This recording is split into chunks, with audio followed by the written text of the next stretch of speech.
Hello, and welcome to another episode of Low Tech Health. Let ourselves translate expert knowledge. I'm your host, Brad Burns, and today is Meatless, Eatless Mental Mushroom Mondays, and we're starting off this week in a hustle mother. Last night I had a patient who uncommonly refuses their dialysis treatment. This would be his first time going to dialysis, but he needs it. He really, really needs it. The first time is cuts the deepest, for sure. But if you don't get it, it'll cut the longest. So, quick catch up. What happens in dialysis? Your kidneys are overwhelmed. Your kidneys aren't functioning. Your kidneys are your garbage disposals of the body. So, on this Meatless, Eatless Mental Mushroom Monday hustle, we're going to explain why that's a big fucking deal. So, potassium, okay? Potassium gets out of our system through our kidneys. They take it in its excess and excrete it. It's meant to be in a very, very small amount. I believe they're milligrams per deciliters. It's in the 3.5 to 5 range with patients who are in end-stage renal disease. They need an external garbage disposal. Their potassium is not getting out of their system. Okay? No.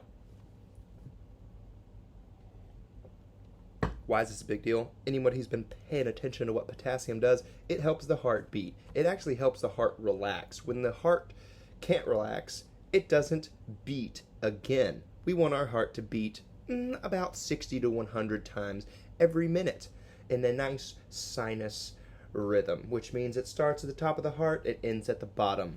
With most people, we, again, live in the 3.5 to 5. 4 to 4.5 is the best. You have just enough to make sure all your muscles are getting squeezed and released. Normally, when our numbers get too high, around 6 to 7, your P bumps disappear in a EKG or electrocardiogram. ECG, technically, if we don't want to salute the Germans. This EKG shows the P waves disappear, which is the top part of the heart not relaxing. It's not fully squeezing, and now it's not relaxing. Now you're continually, it'll go to 8, and that's about death. 8 to 9, you go into what's called an idioventricular rhythm, where the only part of the heart that is squeezing is the very bottom. And it's enough to get blood where it needs to for a short period of time, but the heart will stop. It will stop. This we know because the potassium will overflow all your ion channels and prevent them from relaxing.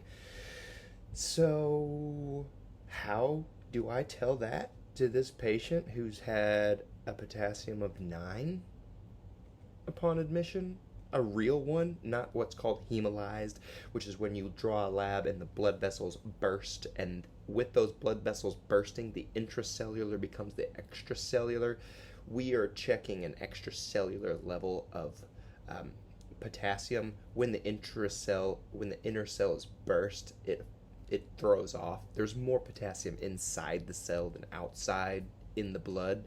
So when it bursts, it messes up our reading. It looks a little high, but you normally see no EKG change. So you'll say, oh, it's hemolyzed, this patient's fine. This dude, real 9, not hemolyzed, still had his P waves.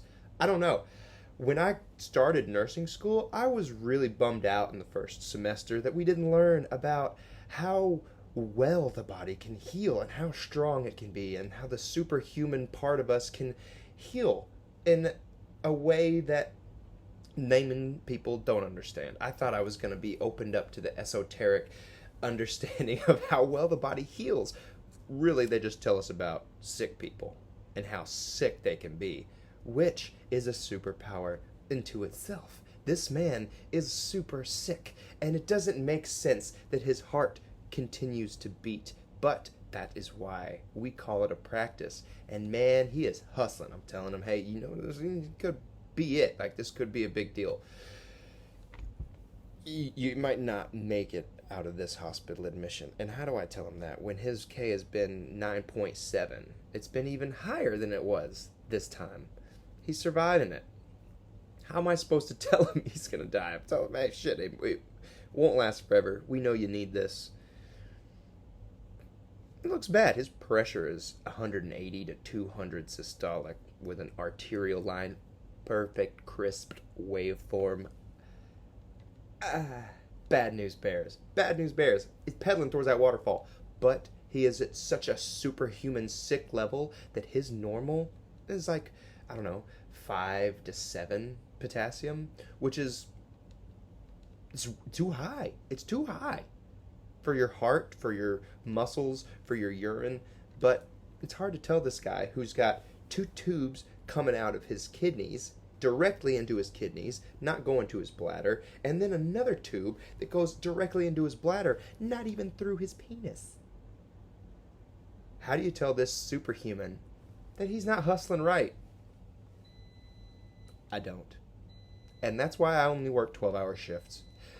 Because health is not a product until you turn it into a business. And this dude has no business making these kinds of decisions about his health. If we are going to treat every emergency. If we're not, fucking let him do whatever he wants. Let's get that out clear. But life and death situations are not clear. It is never as simple as letting nature take its course when you know that you can interrupt nature and live forever.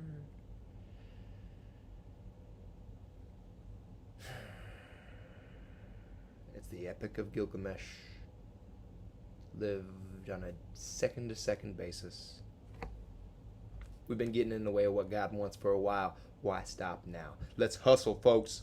Love you guys. I'll see you tomorrow on Let's Talk Tickers on Taco Tuesdays, baby.